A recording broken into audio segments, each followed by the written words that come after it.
Čo je to tornádo? Tornádo je silný rotujúci vír vzduchu, ktorý sa spúšťa z búrkového mraku, najčastejšie supercely, a dotýka sa zeme. Má tvar lievika a môže spôsobiť veľké škody, vytrháva stromy, ničí domy a zdvíha auta. Vzniká, keď sa stretne teplý vlhký vzduch so studeným suchým vzduchom. Teraz ti poviem nejaké fakty. Tornádo môže mať vietor až 500 km za hodinu, to by ťa odnieslo ako balónik na špagatiku.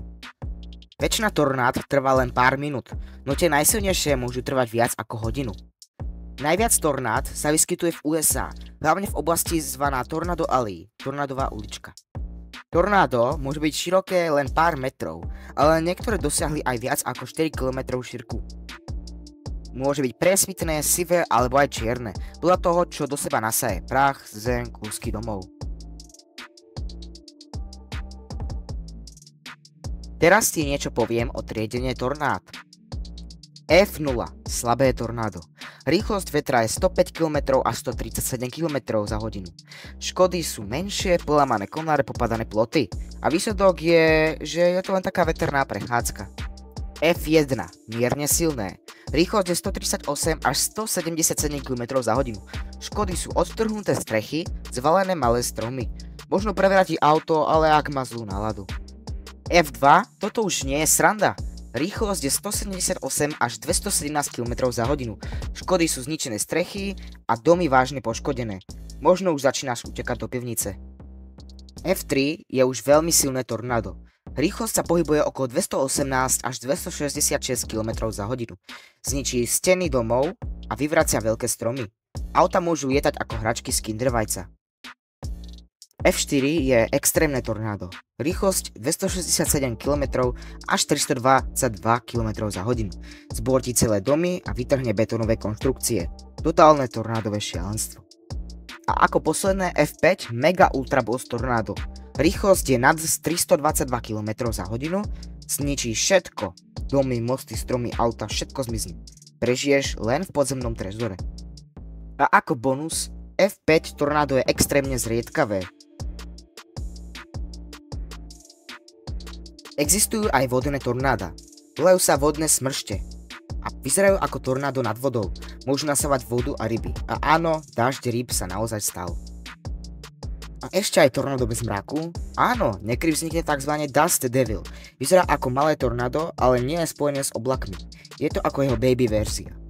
V roku 1925 tzv. Tri-State tornádo trvalo viac než 3 hodiny.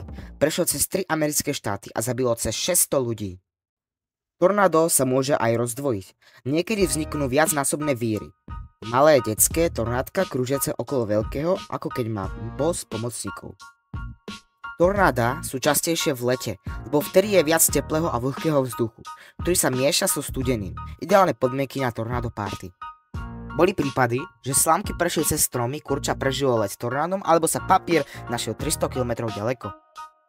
Tornáda sa netočia len jedným smerom.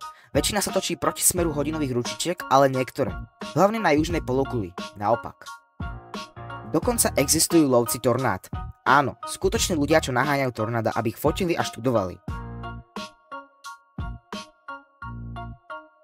Tornáda sú nevyspytateľné. Nikto presne nevie, kde a kedy vzniknú. Tornádo nemusí byť vždy vidieť. Ak je v noci alebo v daždi, môže byť skryté. Najnebezpečnejšie sú práve neviditeľné tornáda. Satelity ich sledujú z vesmíru. Vedci používajú družice a radar, aby predpovedali vznik tornád. A nie je to úplne presná veda, ale stále sa učíme. Najvyššia budova nie je v bezpečí. Tornádo môže zasiahnuť aj výškové budovy, vietor sa točí okolo a môže poškodiť aj mrakodrapy. Tornádo môže zmeniť smer. Aj keď ide rovno, zrazu môže uhnúť. Nie je to vlak, je to náladový vír, ktorý si to môže rozmyslieť. Tornáda sú aj na iných planetách.